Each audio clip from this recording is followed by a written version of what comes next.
All right, what is going on, ladies and gentlemen? How is it going? I am istherenoonelse, and in today's video, we are going to talk about Ashes of Creation. We are going to talk about the last 3 live streams and why the vibes are just a little bit off. I have my own personal tinfoil hat theories I wanted to share with you guys. I wanted to talk to you guys about constructive versus non-constructive criticism, what to tune into, what to tune out. And I wanted to talk about my opinion and my own criticisms of the last live stream in general. That's what this video is going to be. In a future video, in either later this week or next week, I will go through the tank reveal that they showed, which was very exciting. But yeah, that's not this. This one, we're just going to talk about some juicy gossip. I'm going to talk about my perspective on this. And if you guys enjoyed it, please let me know, and I'll try to do more videos like this in the future. So let's dive into it. For the last couple of years, I've been following Ashes of Creation, like all of you guys. I do like playing MMOs. I recognize that the MMO space is lacking in a lot of departments. There hasn't been a good one. There aren't many good ones out. And the good ones that are out have been out for a while, and people are looking for something new. And a lot of people are latching on to Ashes of Creation because it's something that is different. It's different. It is a big, bold undertaking. They're really shooting for the stars on this one, and it's exciting. There's a reason you're watching this video right now. It's because you want to hear more about Ashes of Creation, myself included. That's why I started covering it. That's why I bought an Alpha 2 key. And so I am as excited as all of you guys in this regard. However, November, December, and January live stream feedback has been a lot different. There's been a lot more negativity revolving around it over the last 3 months. And I've been trying to pinpoint what it is. I've been trying to pinpoint why so many people are more negative now, because sure, the November and December live streams weren't as, they didn't have as much volume of content as the previous live streams. But I don't think that in and of itself is the justification for people being so angry about things. And so I've seen some comments, I've seen some feedback, and I think I hit it on the head here. But I think the problem that one of the bigger problems Ashes faces right now is not their own. I think the community has set their goals on what's going to happen and when it's going to happen. And when Intrepid can't meet the goals of the community starts to lash out. And so I wanted to provide why I'm saying that. But back in September and October, I was just getting into it. I was looking at different videos to cover as far as Ashes of Creation goes, and I wanted to see when Alpha 2 was going to come out. I just bought the Alpha 2 key. Like when Alpha 2? When Alpha 2? When can I play? Because Alpha 2, for those of you guys that don't know, is a perpetual alpha. What that means is it's going to exist until the game goes live, and then it'll finally go offline. So even though we're years away from Ashes of Creation being a fully fledged game, fully fledged MMO with hundreds of thousands of players, we're not that far away. We're a lot less of a distance away from having Alpha 2. And so a lot of players are in the Alpha 2 queue waiting for it, because they know that they're going to get at least a portion of the game to play and test and work towards and these sorts of things. And so a lot of people, myself included, are very excited about this. And there have been a lot of predictions from content creators and other players talking about when the Alpha 2 release date is going to be. I watched a lot of them because I wanted to get the feedback that they're coming up with. And a lot of people's predictions revolved around the spring of 2023 in the next couple months. Now, the main theory from a lot of these videos is the way Alpha 1 initially worked was they announced the date, and then 3 months later, the date happened. So 3 months before Alpha 1 went live, they announced the date. Before they announced the date, they did screened Alpha 1 testing. So they had some testers go in on the back end and test certain things to make sure that the Alpha 1 environment was ready.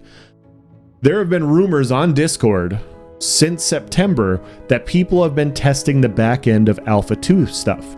The people have started to test Alpha 2 environment back in September, October, and November. And so the prediction goes that there was going to be an announcement people were expecting a November, December, January announcement that Alpha 2 was going to go live, and it would be spring, early summer of 2023. And so the player base got really excited about this because it all makes sense, right? This is how Alpha 1 worked, so Alpha 2 is going to be the exact same thing. Intrepid themselves, they don't say, they don't announce a date unless they can fulfill the date. And so they're not going to say, hey, yeah, we're expecting 2023 Alpha 2 or anything like that. They don't want to disappoint the community, so unless they can meet a deadline, they're not going to announce it. And so they've been hush on this. They have not announced anything. They haven't said, hey, we're doing pre-Alpha 2 testing. This is all rumor driven. And so from my perspective, I think a lot of the community has gotten excited about Alpha 2 being around the corner, and anything short of Alpha 2 being announced, any sort of live stream reveal is going to not meet expectations. And so you combine unrealistic expectations with back-to-back live streams that didn't have as much content as the previous ones, which in hindsight is kind of understandable because it's an American company. November is Thanksgiving, it's the holidays. December is also holidays, so people are taking more time off. It kind of makes sense that there would be less content in the winter. On top of that, projects aren't linear.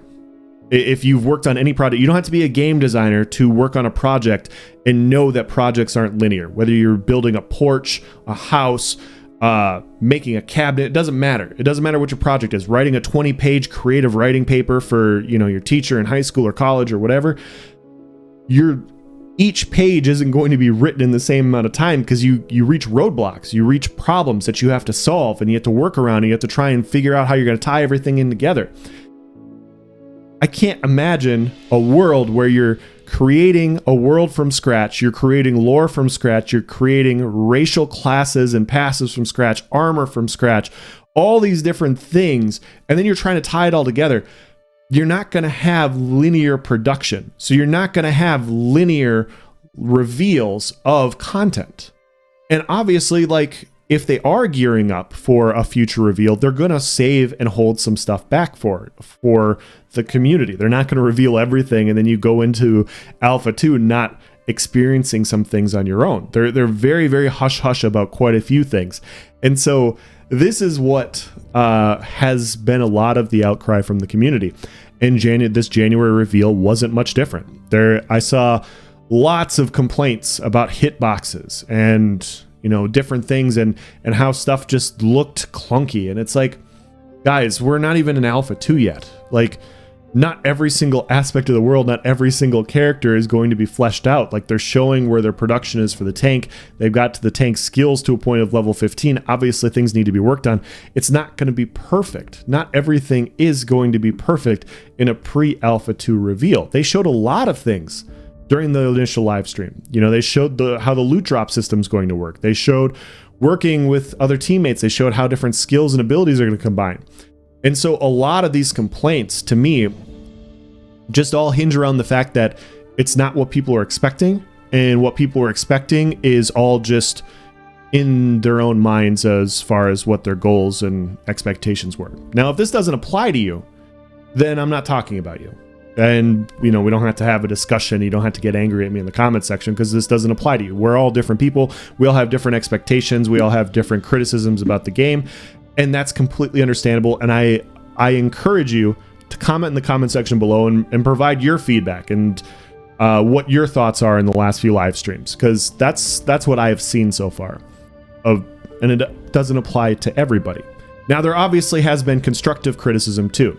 And I also echo a lot of the constructive criticism in that the January tank reveal took too long to reveal aspects of the tank. They did the recording beforehand. It was very, I'm a YouTube content creator. My editing isn't great. It was a very sloppy recording. And when you're announcing and when you're revealing what a tank is, you want to be more clear cut. You want to be more concise for a lot of reasons. Number one, you're not a AAA gaming studio. They've come out, Steven Shreve has said that himself. They're not a AAA gaming studio. They're not going to do things like other AAA games, which we commend them for. I completely understand that. However, you're going to get your player base from a large portion of your player base is going to come from these live reveals. They're going to come from this and from what you're showing. And so having a clear-cut, concise, hey, this is what the tank is, this is what the tank does, this is what the cleric is, this is what the cleric does, yada, yada, yada. It helps players that aren't playing your game put themselves in the shoes of the developers when you're roaming through the world. And so if you want to play tank, if you play tanks in other games, you're like, oh, hey, what does the Ashes tank look like? Can I see myself playing this game? And so that's what these live streams are for, in my opinion, or what they should be for, is to show what the tanks are, what they do, how they're going to work in combat, so that the players can put themselves in the shoes of the developer playing it. And then you go roam through the world, and then you talk about your combat, and then you highlight other things you're working at in the world. And so the criticism that it wasn't very concise and it was kind of sloppily put together, I can agree with that. And I think Intrepid themselves agreed with it because they did a second recording. The first recording was so well unreceived that they ended up doing a second recording, and I think that should be the benchmark for the future, is having just a 5-minute video, almost like a build video. This is the tank. This is what the tank does in Ashes of Creation. These are the skills. This is how these skills can combine with other things. And then you roam. And I personally really like the roaming. I know a lot of people don't, but I wanted to provide my reasoning here. If you're not playing the game, you're putting yourself in the shoes of the developer. And so you get to see how they're playing. You get to see what they're doing. Also, like I said, the January reveal showed so much more. They showed loot drops. They showed interaction with other bosses and everything. And that sort of stuff is valuable also. It shows what else they're working on. They're not just looking at things in a vacuum of what a tank is and what a tank does. That's important, but it's also how does this tank interact in the world that we're also creating, which is a whole nother tie-in.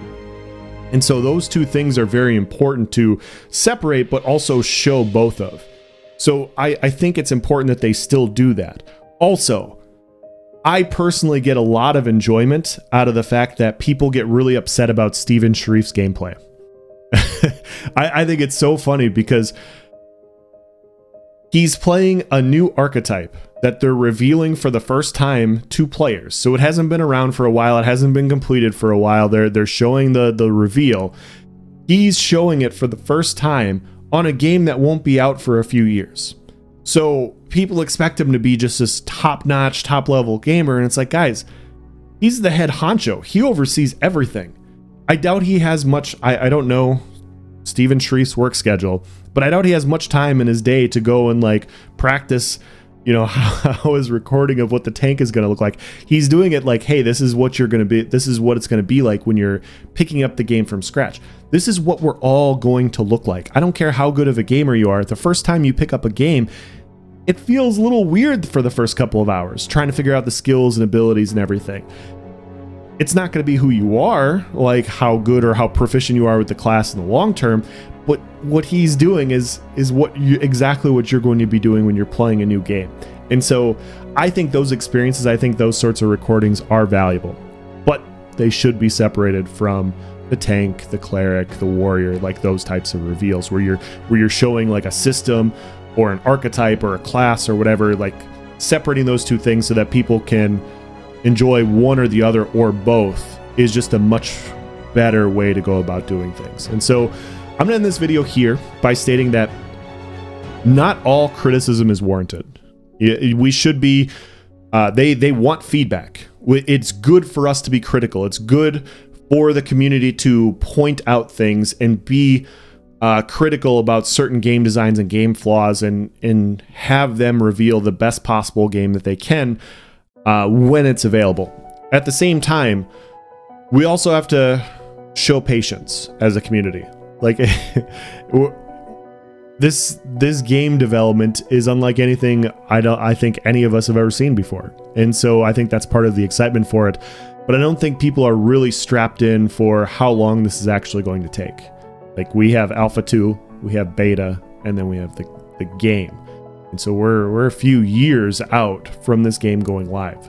And so there's going to be hiccups along the way. And if you're getting, you know, bent out of shape about, you know, month to month progress, you might want to just take a small step back, because whether you like it or not, it doesn't matter how fast they go, we're still a few years out at the earliest of this game going live. And so